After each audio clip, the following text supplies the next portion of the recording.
Okay, so today we're going to be reviewing Empire of Gold by S.A. Chakraborty, as well as the Dave Budd trilogy as a whole.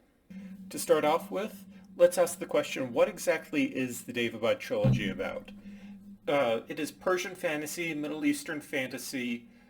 Uh, it's featuring jinn and mythological monsters from that ethnic tradition or regional tradition.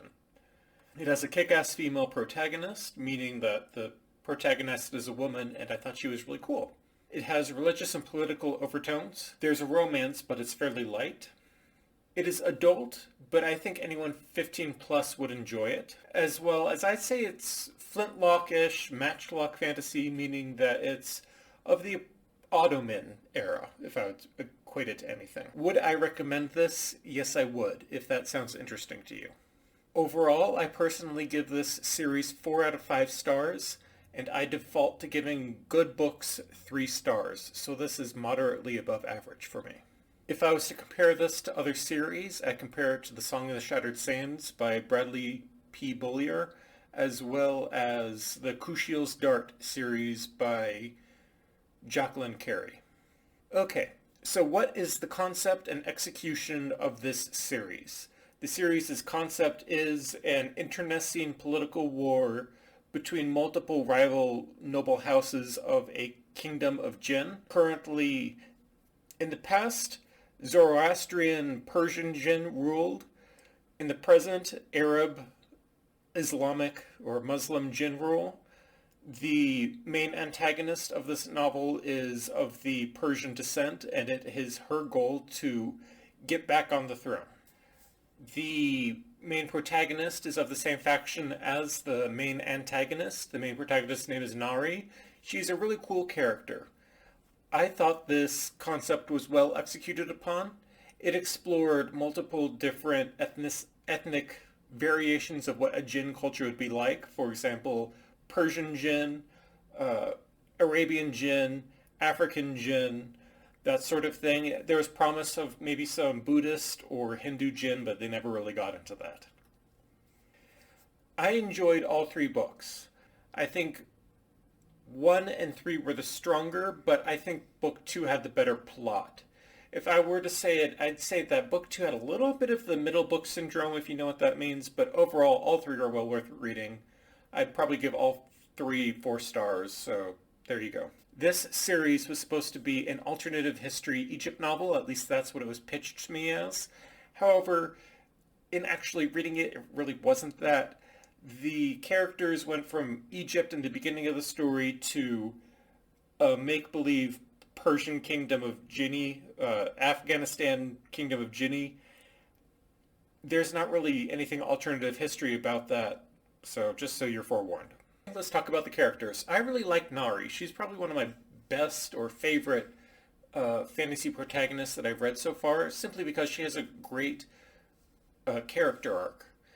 She begins book 1 as a con artist on the street of Egypt, and she ends book 3 as effectively the queen of the jinn. And that's a wild transformation. However, the book makes it work, and I really respect the author for making such a wild transformation work. Next, we have Prince Ali. He is a noble prince of the royal family of the Arab jinn, and he was a very well-meaning, very pious character. I liked him. He was very good to read. If I was to complain, though, he was a bit one note throughout the series. He never really had a trial of faith. He didn't really have a character arc. He was the same person at the beginning of the series as he was at the end of the series. He's a good character, but not as good as Nari. And finally, the third character of the trifecta is Dara. Dara is an ancient jinn who has been freed of the shackles of mortality. Long story, don't ask. Or just read the book. It's a good book if you want to know the details. I did not really like him as a protagonist. I don't know why. He just didn't strike me as... I didn't like him. Oh, and the main antagonist, Manaiza. I really liked her. She was of the evil sorceress queen variety. She was great to read. Yeah, nothing bad there. Okay, now let's talk about the pacing and structure of book 3. I think it was well paced throughout. It never felt too slow or too fast. Um, if I were to complain, I'd say the book was just too long. I feel like I listened to the audiobook. The audiobook was 28 hours long. I feel like that could have been 25 hours long. It could have been trimmed up a little here and there. The book was well paced. Now let's talk about structure.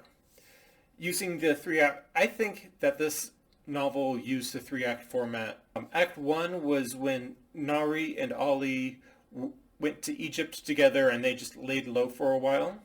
Act two began when they left Egypt and they traveled south on the Nile and traveled to Ollie's family in, make sure I'm saying that right, Tanitri. Act 3 begins with them going their separate ways after Nari performs a life-saving surgery on Ollie. And the book ends with all the protagonists reconverging on the City of Brass, Daevabad. I felt that this structure worked. I had no complaints. It was well done. Now let's talk about the plot lines. Let's talk about Nari's plotline to begin with. She was at her most interesting when she was forced to go outside of her comfort zone, and she was constantly forced to go outside of her comfort zone.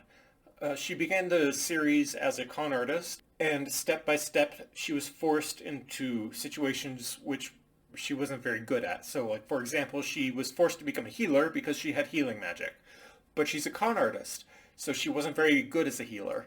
That took a lot of adapting to her. That required a lot of emotional growth on her behalf.